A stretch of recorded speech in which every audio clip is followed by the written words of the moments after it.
Hello everyone, welcome or welcome back. My name's Adriana. I'm a knitter on the east coast of Canada, and I'm going to share with you what I've been working on this last month, the month of March 2024. Last month for me, I felt not super motivated to knit a lot of the month.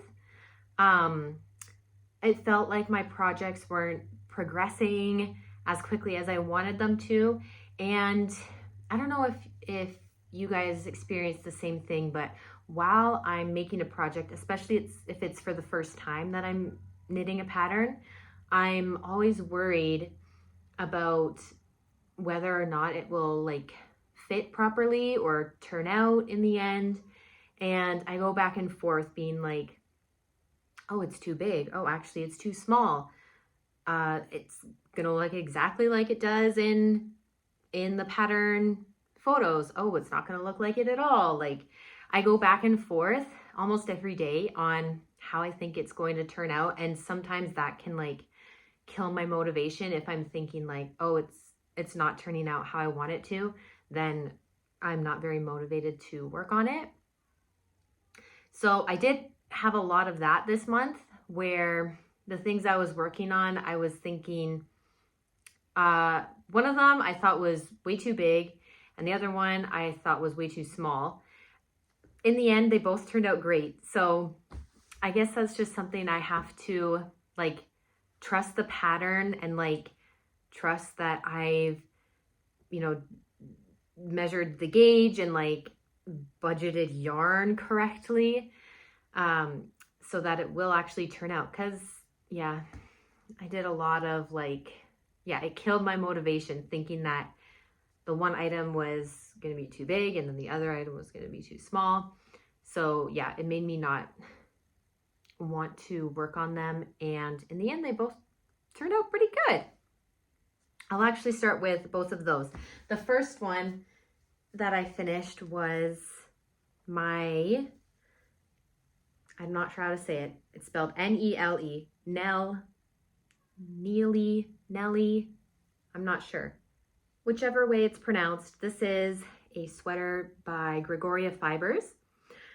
I knit this holding 3 strands of Drops Kid Silk mohair together.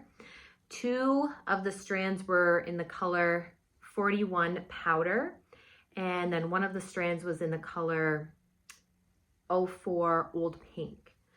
And so having those 3 together made this color, which is exactly the color I was going for. I wanted a muted purple color. I know the name is Old Pink of the one strand that I used, but it's definitely more of a purple color once it's worked up. Even just in the ball, it looks much more purple than pink, I think. This is a raglan ribbed sweater, all over ribbing, and I did end up doing it all in twisted rib. It asked for the knit stitches to be twisted but not the purls, but the way I do my purls, they end up being twisted anyway. So yeah, this whole sweater was knit in twisted rib, and I have a lot to say about this. I have a lot. This was a journey making this. Starting right at the beginning with the neck. You start with the neck, and it asks you to do a tubular cast on, which I had tried once before on a bottom up sweater, and it did not go well because there were so many stitches, and I was trying to do it on circular needles. So the stitches got all twisted around on the cord, and I couldn't tell what stitch was supposed to be what way. So I tried doing a tubular cast on onto a straight needle, and then you knit the first row straight, and then you connect it in the round after that first row. I love the way the cast on edge looks. I think it looks really nice and neat. I like the cast on, tubular cast on look that I do better than the cast off tubular cast off. I think my bind off, tubular bind off, is a little too tight. Looking at the difference between the cast on and the bind off, I feel like the cast on just looks neater. And yeah, the bind off looks tighter, which I do tend to be a tighter knitter. So probably that also goes into like my bind offs too. So that's something I'm trying to work on now, is any kind of bind off, trying to do a little bit looser, because I really liked how the cast on looked a little bit looser. So anyway, that was a big success, doing the tubular cast on a straight needle and then working one row straight and then connecting it in the round. The only problem I had with that then was I didn't account for it being not backwards, but it made it so that my first stitch in the round was a purl stitch, which that was no problem for the ribbing around the neck, right? That was no problem. But then when it came time to finish the neck and start the yoke, I didn't want, like, I wanted it to flow into the yoke nicely, like all the purl stitches will line up with a purl stitch in the yoke of the sweater, right? And that wasn't going to happen. Well, I could have just started with a purl stitch in the yoke pattern, but that seemed like too much to try and figure out. I just wanted to follow the pattern as it was written and not try to account for like a shift in the pattern. So what I ended up doing was I just took out my beginning of round marker and moved it one. So there is one extra stitch in, like, at the very beginning of each round. I don't notice it. I think it's fine.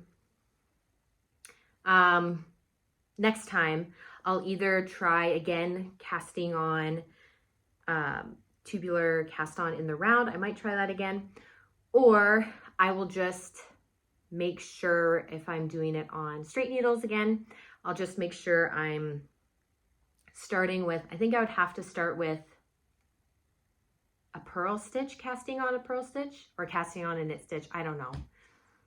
It'll depend on what the pattern is. But basically like the opposite of whatever tutorial I followed. I think I followed an Andrea Mowry tutorial. So the opposite, start with the opposite of whatever that was. And then it should be good. I won't have to shift it at all. The other thing with the neck was that I didn't have needles, small enough circumference circular needles to knit it in the round. So I had to do magic loop. And I think because of the fact that it's silk mohair, there was no elasticity like there is with wool. And I got laddering on the sides, like where the magic loop edges are. So there's the one side, and then it's the same on the other side, that you can really see like the extra yarn in those stitches. And it was bugging me like while I was knitting it, but I was like, it's just the neck. If it's really bothering me once it's done, then I've seen people go back and like with a really thin needle go and like loosen up the stitch beside it to like pull some of that excess yarn away. So I was like, if it's really bugging me, it's not like it's the whole sweater that's going to have that. It would just be the neck. So I thought I would do that. I haven't done it yet. It doesn't really bother me. Like when I'm wearing it, I don't notice it. Most of the time my hair is kind of covering it anyway. So yeah, I haven't gone back to try and fix that at all. What can I say? What do I want to say next? Oh, okay. So I knew that I would have to address this problem again, when it came time to do, I was thinking just the decreases on the sleeves and the cuffs. I thought that I could get away with knitting in the round for the whole sleeve. I thought that maybe there'd be enough stitches to knit in the round, and the decreases on the sleeves don't start until like almost the end. It's a slight balloon sleeve effect. I thought I could get away with knitting in the round the whole time, and then I wouldn't have to figure out a solution to my laddering problem until like almost the end of the first sleeve. But I knit my first sleeve. I'll try and find which sleeve it was. I picked up the stitches. Oh, I'm not sure which one it is. It kind of blocked itself out. But when I was wearing it, oh no, it was the sleeve. So I picked up the stitches for the first sleeve, and I just put it on my smallest circular needle, and it was too few stitches for that size of needle. And for a few rounds, I didn't want to admit that. So I worked probably like 5 or 6 rounds of the sleeve on one circular needle in the round. And very quickly, I realized that that wasn't going to work. You can't really see it now, but I don't know if you can see, there's kind of a bump. Yeah, I don't think you can see it. I'll put in a picture because I took a picture of what it looked like right after I finished the sweater, but you can really tell that those stitches were stretched out. Like there were not enough stitches to be knitting in the round on this sleeve. So I knew I had the laddering issue on the neck in Magic Loop. I decided I would try to do a traveling loop. That was something I hadn't done before. Tried a traveling loop, and I just didn't like it. I also found that the stitches that like the traveling loop, you still have to have like some excess cord in a traveling loop, right?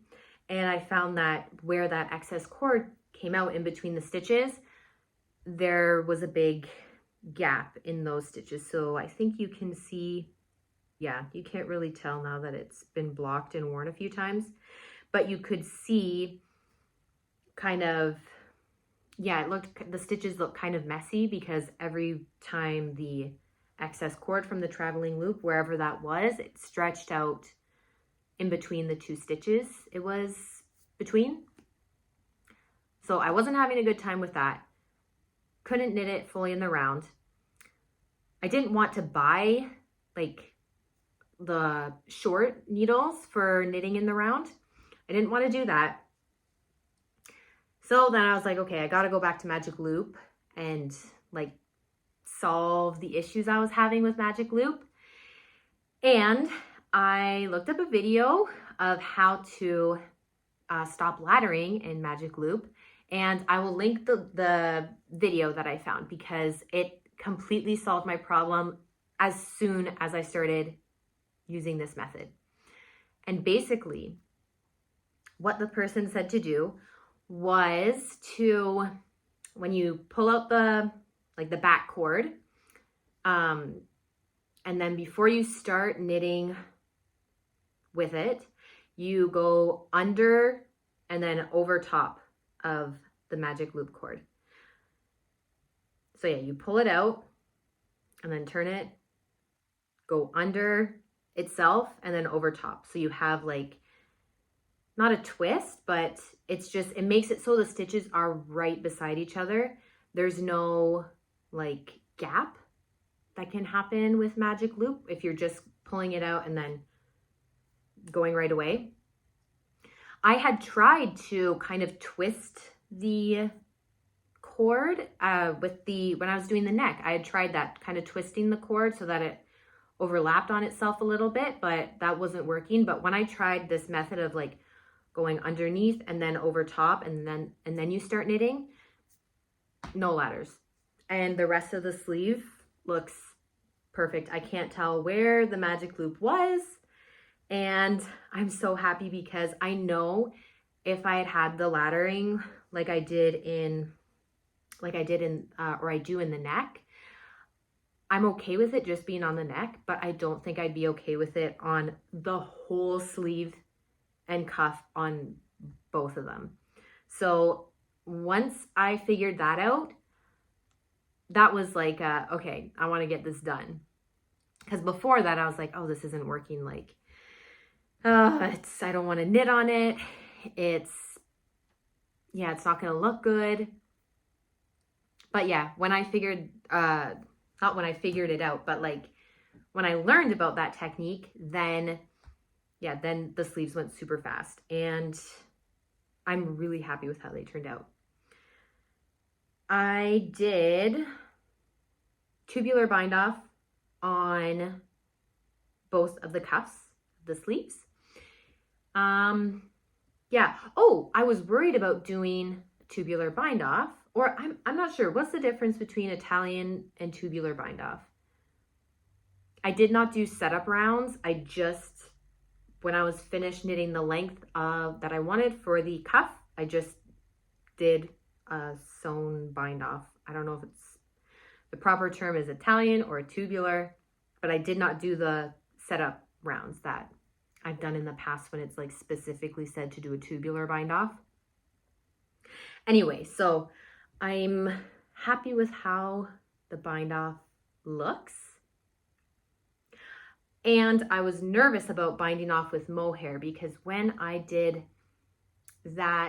tried doing a sewn bind off with my Arctic Light sweater, and I had the one strand of wool and then one strand of mohair, the mohair just kept like getting tangled every time I passed my needle through the next stitch, and it was very frustrating. So I ended up just using the wool for those bind offs.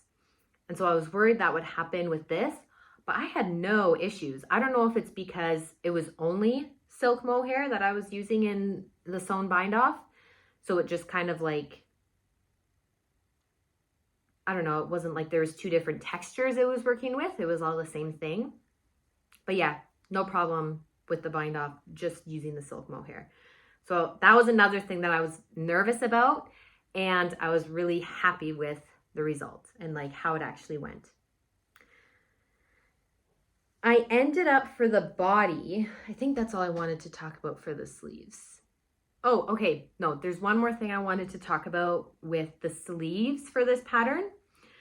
And this is more of like the actual pattern, not like the knitting experience, I guess.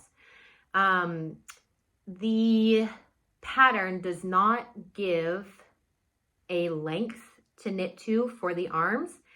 It just says to knit until the length you want plus X amount of centimeters or inches to account for the decreases and cuff. I have only knit 3 sweaters before this, and each sweater pattern had given like specific lengths to knit your arm to. So this was the first time, I don't know, maybe this is normal to just be like knit until whatever length you want, but you're going to have X amount of centimeters for the cuff and decreases or whatever. So I didn't really like that I kept like having to try it on, and then I'm like, okay, but do I measure the length I want, like with my arm at my side, or like my arm straight out, my arm up? I don't know. So like I had to look at other sweaters I had that I liked the length of the sleeves, but then also I had to try and find one that matched like where the arm started, right? Because some of my sweaters are wider than what I was knitting. So then it would have a shorter sleeve length than what this one was going to be. Anyway, in the end, I think I measured what it would be from if I was like holding my arm out. And I think I have the numbers in my Ravelry project notes that I ended up using, and I am quite happy with how they turned out. Right when it was finished, it was like, oh, they're ended right at my wrist. Like there's no extra fabric like bunching up or anything. So it looked a little small, but after I blocked it and the body really widened out, then the sleeves they're perfect how they are now. So that was just, I got lucky really that I got them to like the perfect length just by, because I don't know what I'm doing. I don't know how long a sleeve should be, right? I don't know anything about that. I just guessed. I mean, I tried it on a bunch and measured, but I don't know what like the standard for, if you want like a little bit oversized sleeve, but like not one that goes past your hand. I don't know what like the standard is for that, or like how you're supposed to measure it. I just guessed. And yeah, so yeah, I definitely got lucky with how the sleeves turned out. I did accidentally knit one of the sleeves 1 centimeter longer than the other. Oh, and my decreases. So I knit the size 4, and the way that my decreases were set up, like you want them to, this is what the decreases look like. So it's really pretty. Like you have this like little panel in the middle, and then the decreases happen around that. So it's like the decreases become a feature of the sweater. Really pretty. But I think you're kind of supposed to do it in the middle of the sleeves, like in the middle of the round.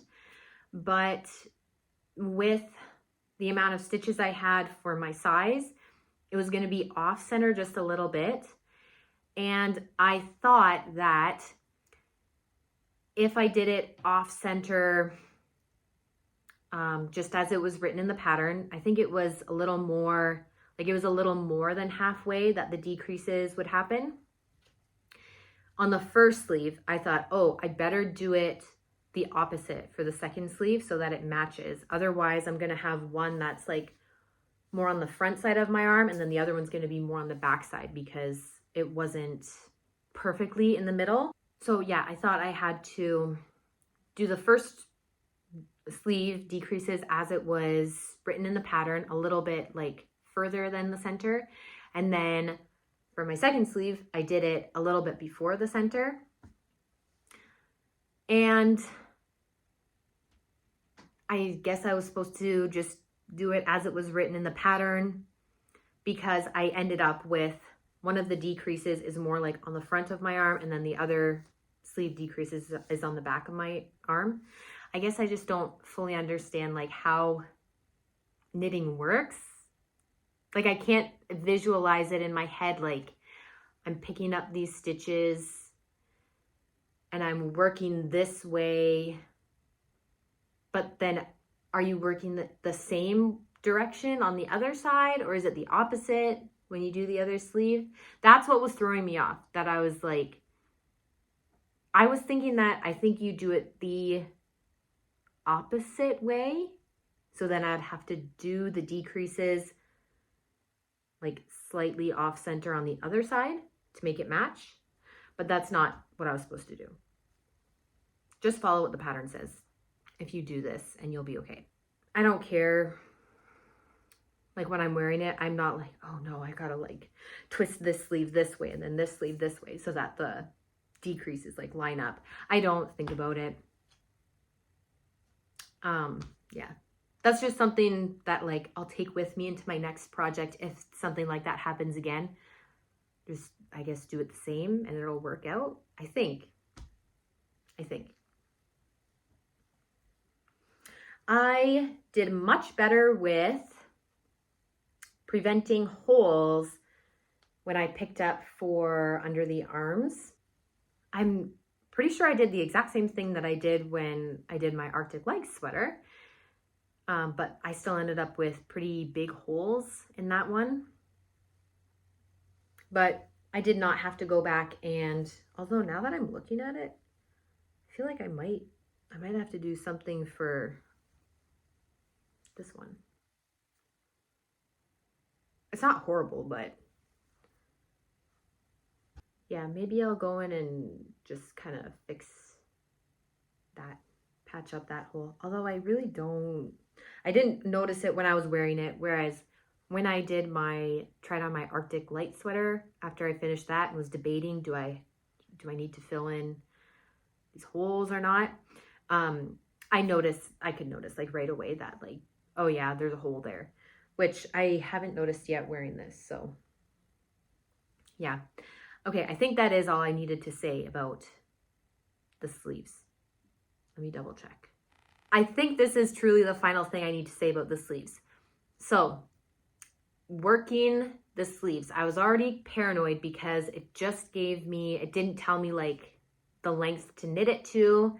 It just said knit it to whatever length is good for you. But you're going to add X amount of centimeters for the decreases in the cuff. My stitch gauge was not accurate. My row gauge was. So I was thinking that the length that they gave for the decreases and cuff of the sleeve would be fine for me because, because I had gotten row gauge. After I finished the decreases and the cuffs, it was longer than what it said in the pattern. And I was a little frustrated because I was like, I stressed out so much over getting like the perfect length to do before adding this. And now it's like, I think it was like 2 or 3 centimeters longer. And yeah, I was so confused because I was getting row gauge. But after I blocked it, I measured it again, starting at the decreases down to the cuff, and it was like exactly what it was supposed to be. So yes, I had to take into account the blocking, which I didn't. That's it for the sleeves. Finally, the sleeves were a journey for me, for sure. The body, finishing the body. What I ended up doing was I knit the yoke, put the sleeve stitches on hold, knit the body until I kind of like ran out of whatever ball of yarn I was on. And then I did the sleeves and then returned to the body because I wanted to just like use up basically all of the yarn that I had. Well, I mean, to an extent. I knew I wanted to knit it longer than what the pattern suggested because I knew I was going to block it a little more aggressively because I wasn't getting stitch gauge. I wanted to block it a little more aggressively widthwise, which meant that it would shrink lengthwise. So I wanted to just kind of knit in the pattern until I got to the length I wanted. And I was very undecided on what I wanted to do for the end of the body. The pattern says to either bind off in pattern or do a 1x1 or 2x2 ribbed hem and do like a tubular bind off. And in the pattern photos, it's kind of hard to tell. I couldn't really tell what the sample sweater, like what the designer did for theirs. I couldn't tell if it was just done totally in pattern to the bottom or if there was like a hem around the bottom of like 1x1 ribbing. I couldn't really tell. From the way it was sitting, I was thinking they just did it in pattern. So what I ended up doing was I just looked through a bunch of the project pages for this pattern and compared people's, like, if I liked the look of just like keeping it in pattern until the end and just stopping, or if I liked the look of having like a 1x1 rib to match the cuff and the neck.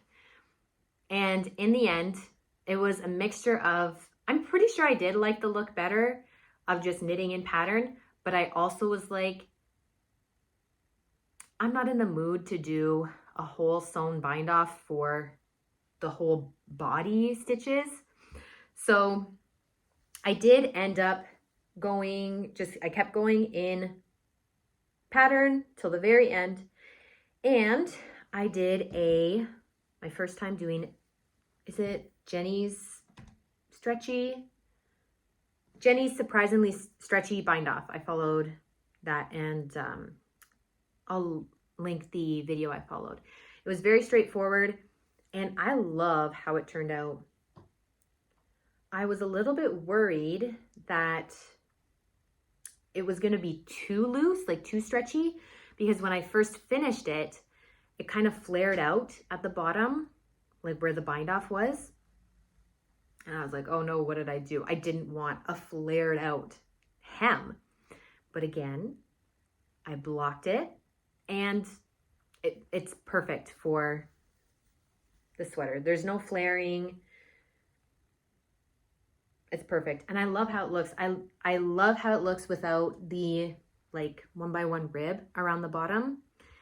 I don't mind that the sleeve cuffs and the neck match, but then there's not a matching hem around the bottom of the sweater. I don't mind that. And in the end, I did knit this 2 inches, a full 2 inches longer than what the pattern suggested. I didn't go back to check to see if my like post blocking measurement was the same as what the pattern said that it would be. I didn't check that, but yeah, the post blocking sweater is perfect. I love how it turned out. As soon as I finished the sweater, I tried it on and I was like, ooh, I don't know about this. It's pretty tight. The pattern sample photos made it look much more oversized, especially I was finding in my arms, it was very tight, like right against my skin. And I was like, oh, it's kind of giving more like old lady vibes-ish. But that was right after I cast it off. Immediately I washed and blocked it. And after that, it's perfect. And I tried blocking it aggressively, but like I didn't pin it or anything. I just kind of stretched it out over my like laundry rack, like the thing that you can use to dry your laundry. I just stretched it out over the top of that. And every couple hours or so while it was drying, I would go back and just kind of like pull a little more on the sides, especially the sleeves. I wanted there to be more room in the sleeves.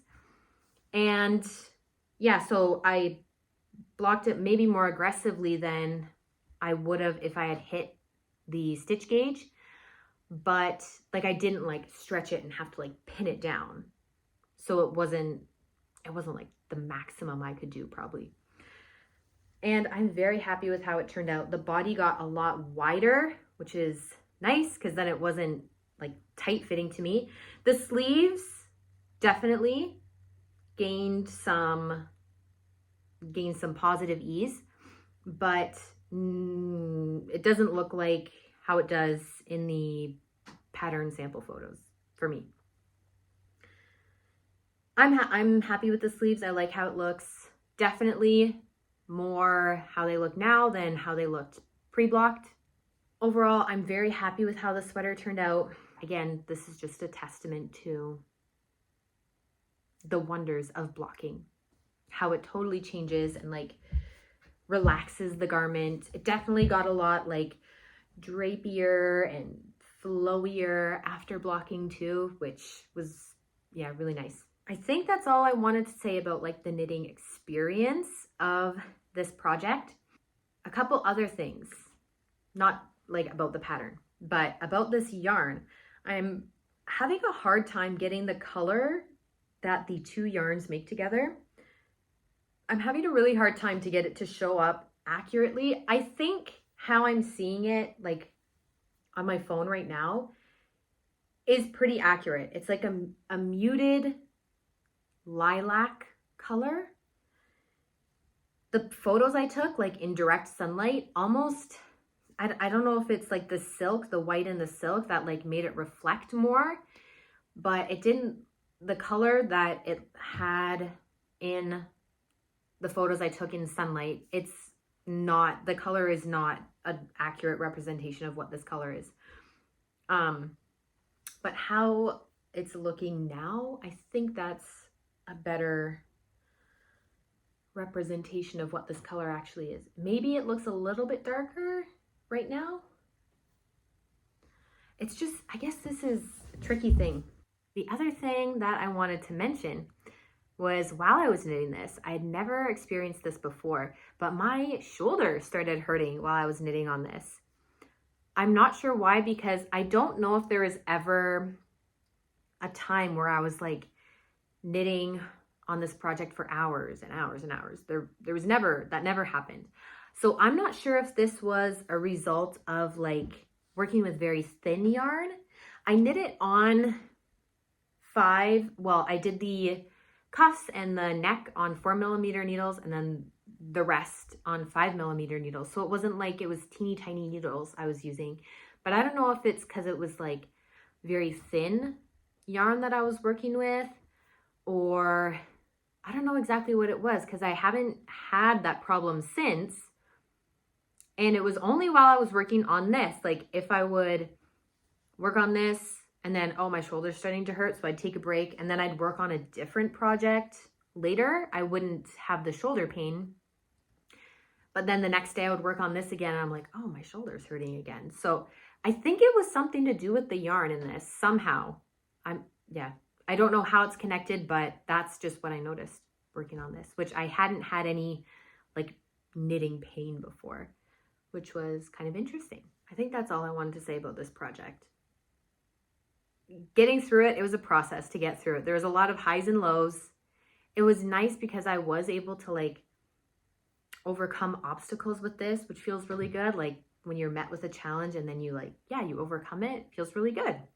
So yeah, overall, I really liked the process of this, like looking back on it.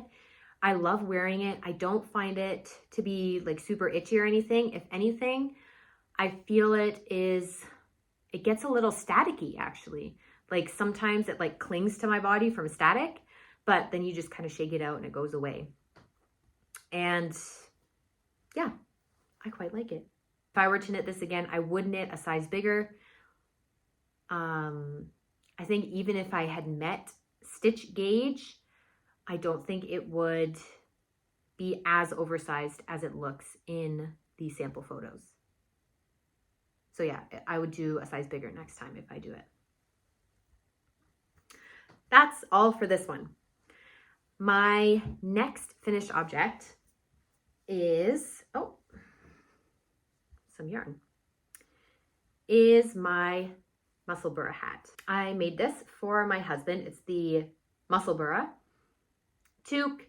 It's by Isolde Teague.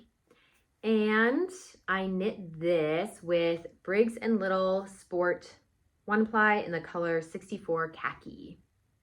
And it's a really nice green color. I wanted to finish this for my husband's birthday, which was last month, and I did finish it in time. I did do like a couple days of like just knitting on this to get it finished in time.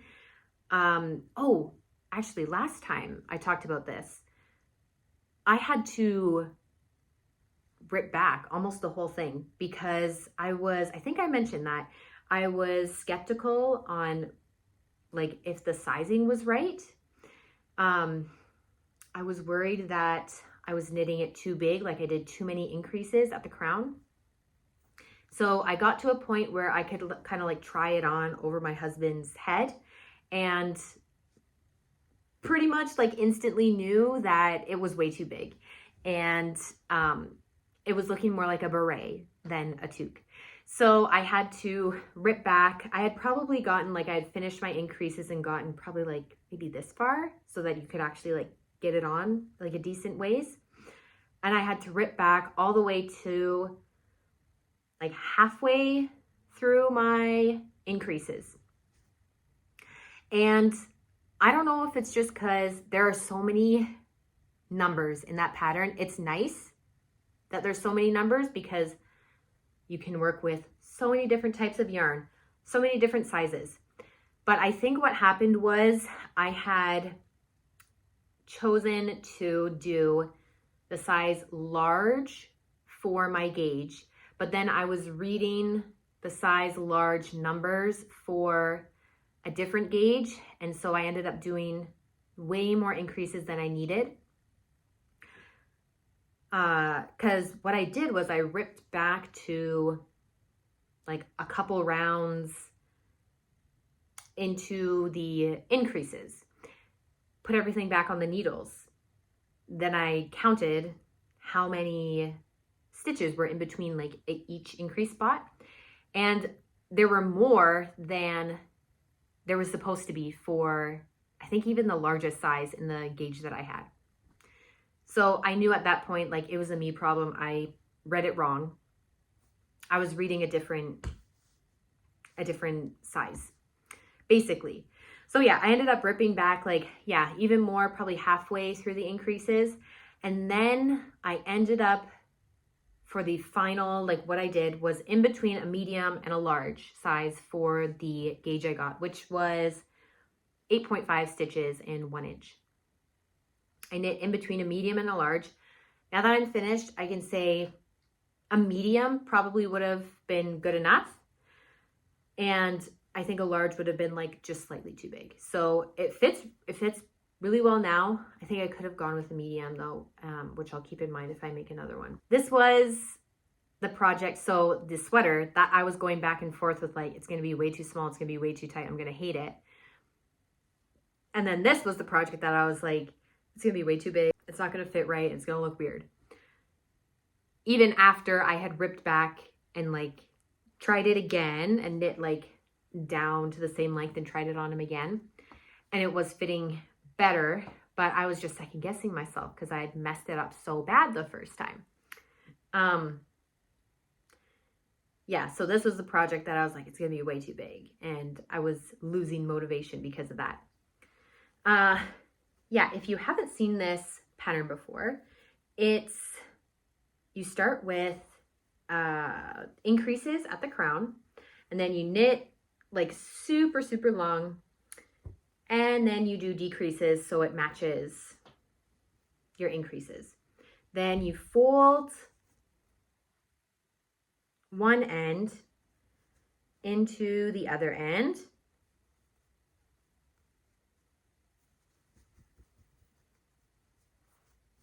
And you end up with a double layer toque.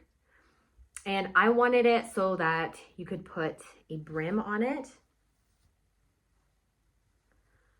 so that it would look like this, and you could have 4 layers then, like around your ears. I ended up knitting in between the crowns, so like from the end of my increases till like right before I started my decreases, I ended up knitting 17.5 inches between the crowns. I found that to be a good length for what I wanted, which was not like skin tight, like right against your head. A little bit of extra, but not like a big poofy slouchy thing. But I wanted there to be like pretty close to the head with a good sized brim folded up. And I feel like it was good for what it was. This yarn does that thing. Oh, it doesn't look too bad now. I thought it did that. Maybe you can see. I thought it was doing that thing where it kind of like twists on itself, or like the one leg of a knit stitch is twisted more than the other. So it actually doesn't look that bad. Maybe it figured itself out in blocking.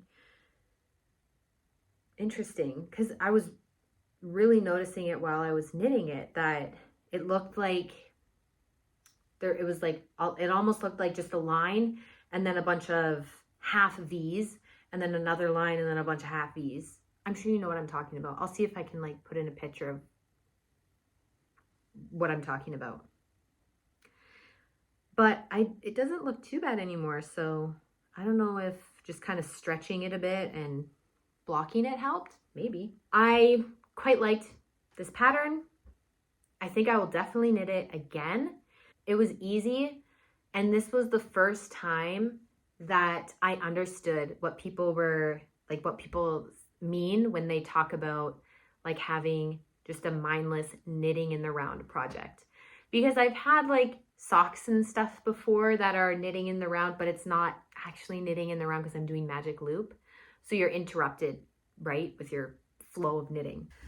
But with this, I was able to fit it comfortably on to my smallest circular needles or my smallest cord for my circular needles. And I could just, like, I didn't even have to think. I just kept knitting and knitting and knitting. And I really enjoyed that.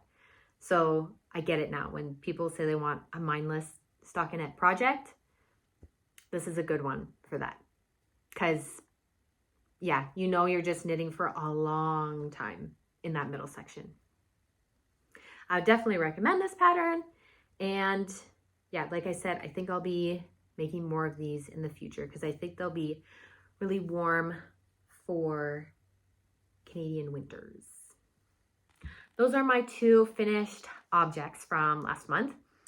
My works in progress now is what I'll talk about. First one is an update on my son's sweater.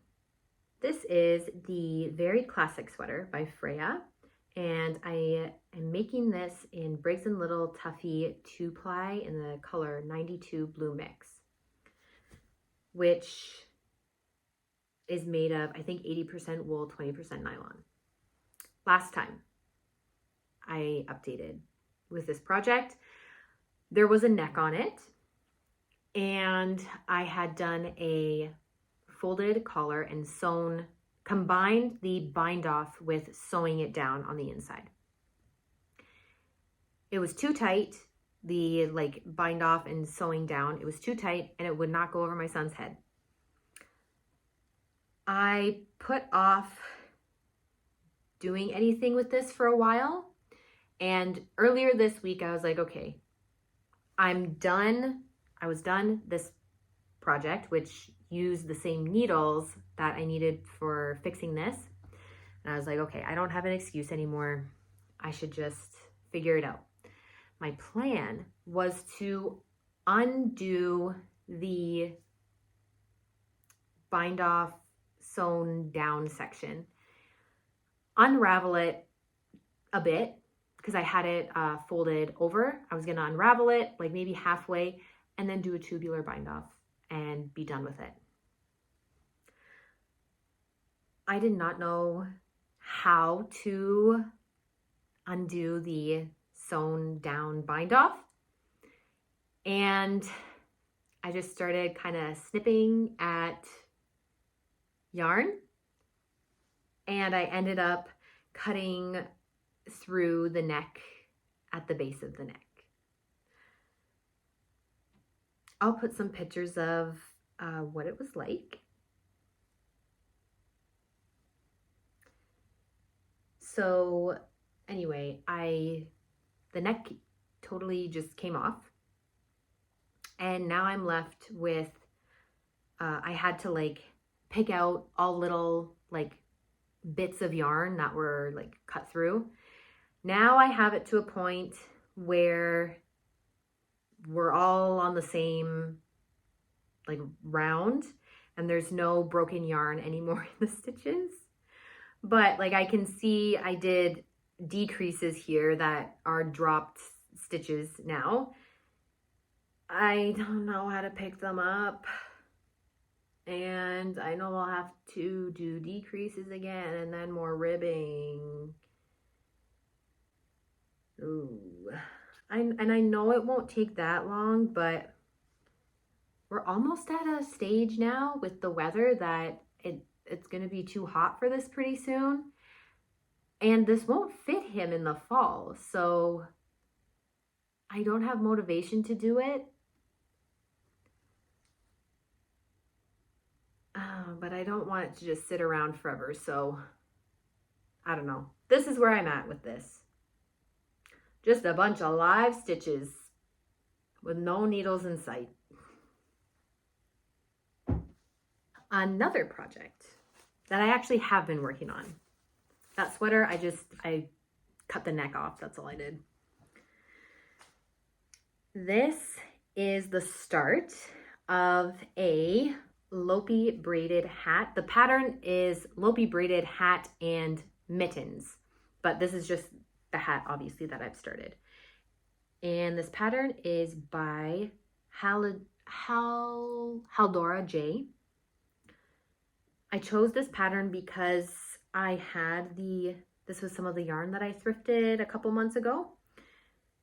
And I had enough to do both the hat and the mittens.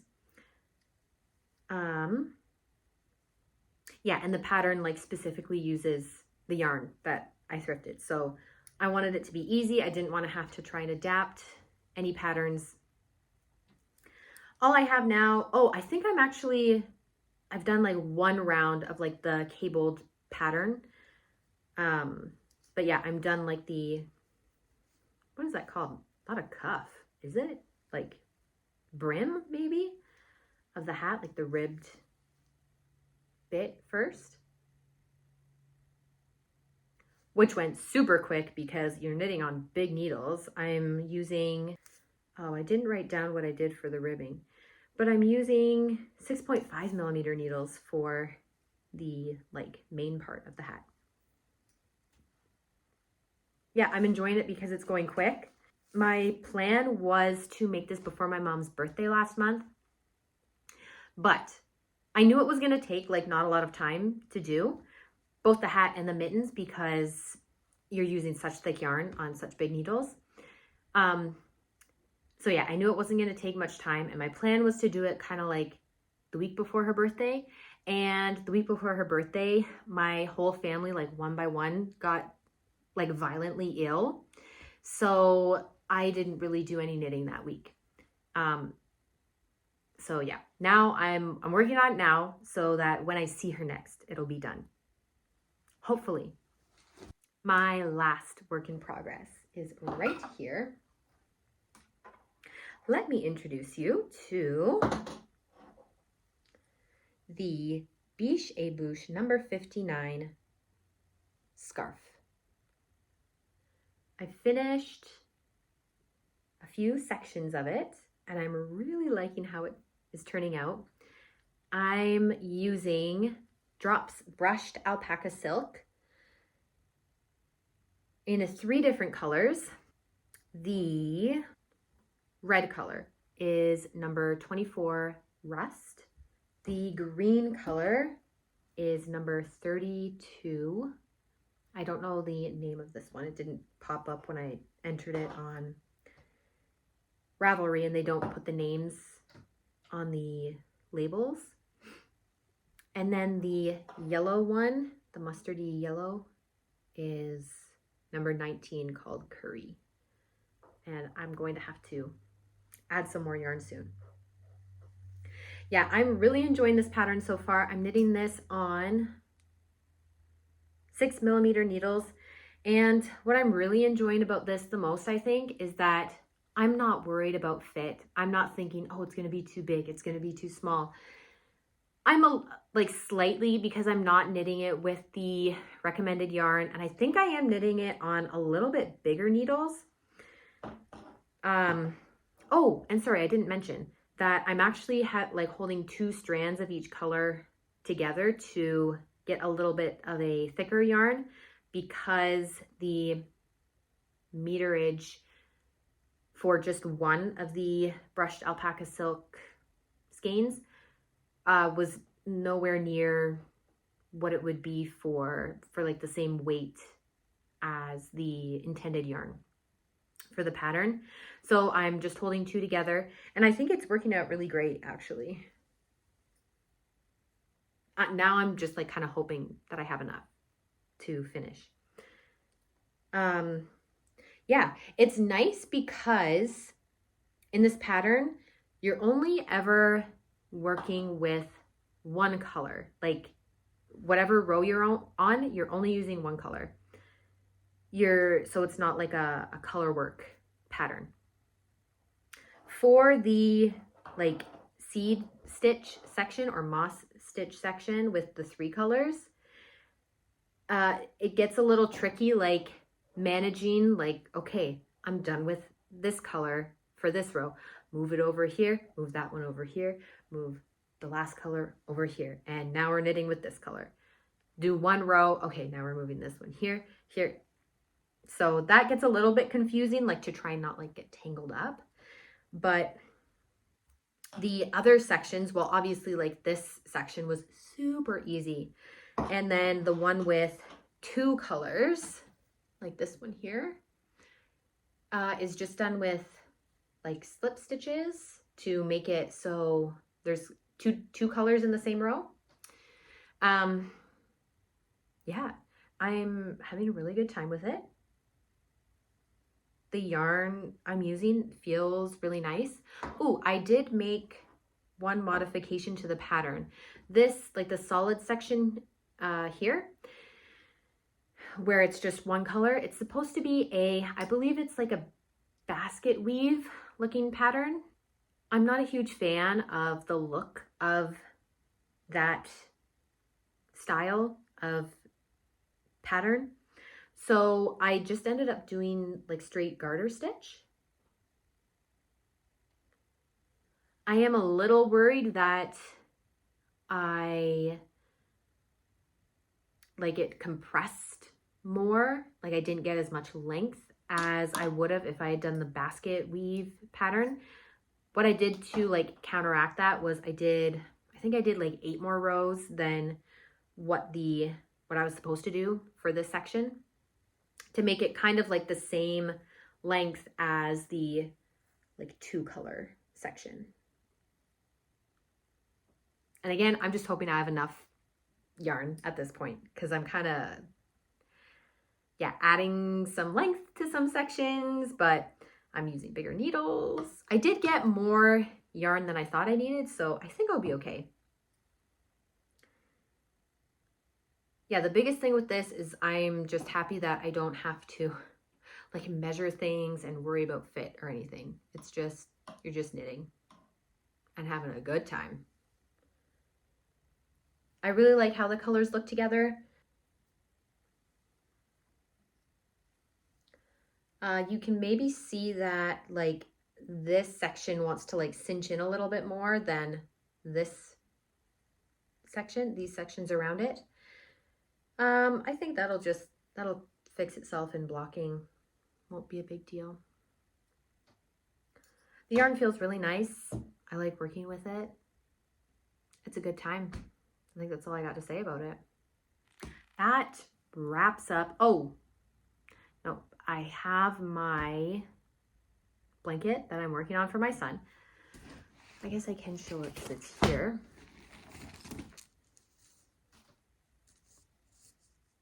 Oh, it's caught on something. I have this that I'm working on for my son. Just a seed stitch blanket, just in 1 color. This is the final panel I have to do, and I have not worked on it at all this month, just like I didn't work on it at all in February. I will admit, while I was knitting the seed stitch on the scarf, I was feeling a little bit guilty, because I'm like, it's like about the same amount of stitches as this last panel of the blanket, and I'm like, oh, I could have been, you know, this much further along in this blanket if I had worked on this instead of the scarf. But that's just the way it is. Now that wraps up all of my current works in progress. I do have one acquisition. I ended up getting some Knitting for Olive Merino in the color Bottle Green. I got enough of this to make the Square Neck Camisole by Helene Beba. And I was debating whether I should use the intended yarn, which I think, yeah, this is like the suggested yarn for this pattern. I was debating on like going out and buying this because the the closest yarn store to me just started carrying some Knitting for Olive yarns. So I was like, okay, do I go get this or do I just try to use like what I have? I didn't have any yarns that were like completely, like I could like completely swap for this yarn. I had a lot of sport weight yarns that I thought could maybe work. Like I would have to do some math and adjusting and stuff. But I didn't really want to do that. And then Maria from Anything by Maria told me that I should just go with the suggested yarn, especially like for my first one, which that's what I was leaning towards. Yeah, she suggested that I just go with the suggested yarn and then see how I like the pattern, I guess. So yeah, I really love this green color.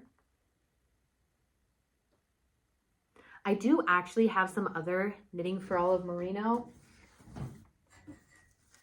I have it in color Marzipan, but I have a whole sweater's quantity of this. And I came so close to just being like, okay, I want to cast it on now. I'm just going to use that. But then I was like, you know what? I'll be stuck with like two skeins of it left over after I finish this, 2 or 3. And I was like, I don't really want to be stuck with like that amount. So I was like, you know what? Be patient, keep that for another project, and then get some of this. I'm really happy I did. So yeah, I'm really excited to cast this on. I think I'll wait until I'm done either. No, I can cast it on now because I won't have to use like the cords that I'm using for either of the projects I'm working on now. So this will probably cast on like within the next couple days, I think. I'm really excited about this top. But yes, that is everything for me from this last month of knitting.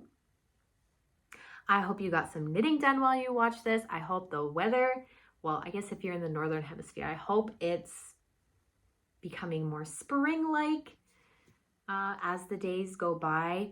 These last few weeks have been like raining almost every day, gray skies every day, which usually I embrace. I love an overcast day, but even for me, it got to be too much after like the second week straight of like, okay, it's raining again. Okay, we haven't seen the sun again.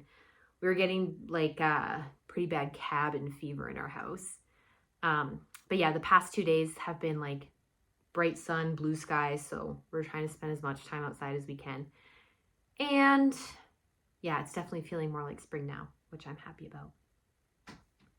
Anyway, have a good rest of your week, everyone. And I will see you all next time. Thanks for watching. Bye-bye.